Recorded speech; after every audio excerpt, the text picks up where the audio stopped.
Josip Aužina već 12 godina izrađuje ručni nakit od autohtonih materijala pod brendom Sun Art Jewelry.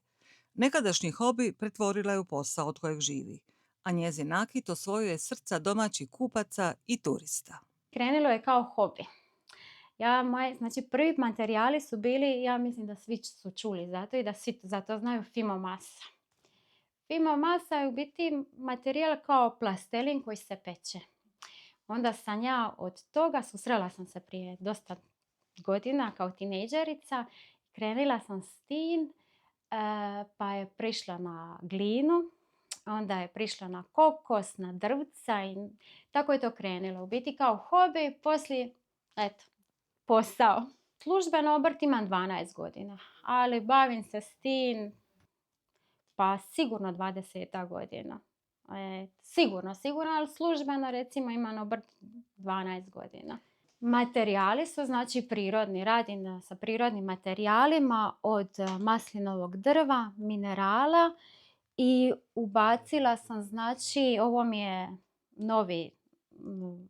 novi džir, kamen s plaže koji u biti sama, rupa je prirodno probušena, ništa nisam dirala, sa kombinacijom šibenskog botuna. Nešto tradicionalno, znači kombinacija šibenskog botuna, to mi je ono iz Šibenika sam, iako sam rođena u Rijeci, ali ovdje živim. I maslina i nešto tradicionalno, kao recimo ovi koralji, to mi je nekako zlarinski, onako, sve mi je nekako, ima neku priču. Heklano je i štirkano je tradicionalno sa brašnom i vodom. I to je to je, čeka se, to je procedura. Procedura je dok se ishekla, to je zadužena moja mama za to. Znači, ona to ishekla, štirka se, čeka se da se to sve osuši i onda dalje kreće finaliziranje nakita. Meni je ovdje uvijek bila želja raditi s drvom. Nekako je maslina baš evo naša dalmatinska i ima predivne šare. Znači ja sam oduševljena tim šarama i htjela sam baš nešto tako dalmatinsko naše da imamo i da naši gosti koji dođu meni na štand kad kupe da nešto nose, nešto naše.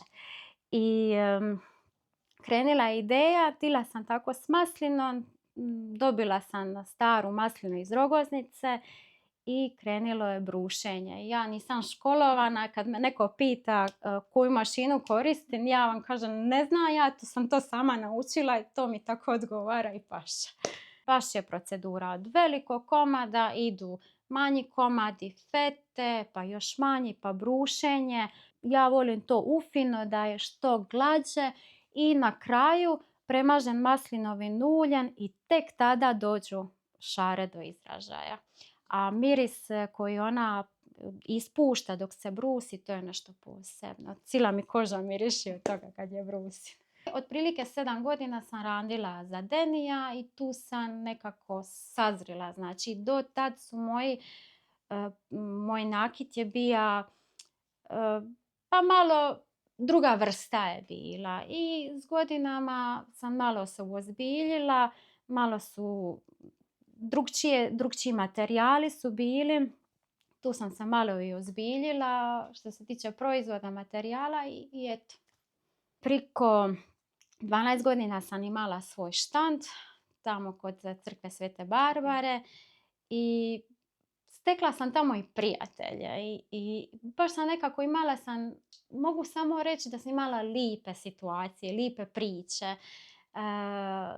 Neki mi se ljudi stalno i vraćaju i dođu me pozdraviti, recimo ljetuju u nekom drugom gradu, dođu u Šibenik da mi se jave, da kupe nešto. Neki ljudi dođu kupovati za Božić i Novu godinu, ne poklone. 12 godina je dugo i baš je, eto, posebna mi je priča na štandu.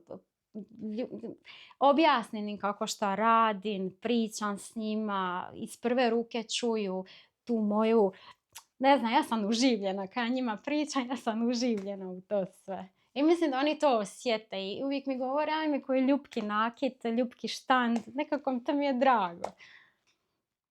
Neke novosti će biti, osim štanda, prebacujem se na online prodaju. Eto, to je nešto novo. To su me mnogi nagovarali, ja sam to nekako odbijala, nisam bila spremna.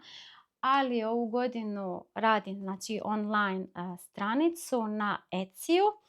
To je svjetski poznata stranica i neće biti samo na 4-5 mjeseci, nego na cijelu godinu prodaja i eto, to je nešto novo, moderno, moderniziram se.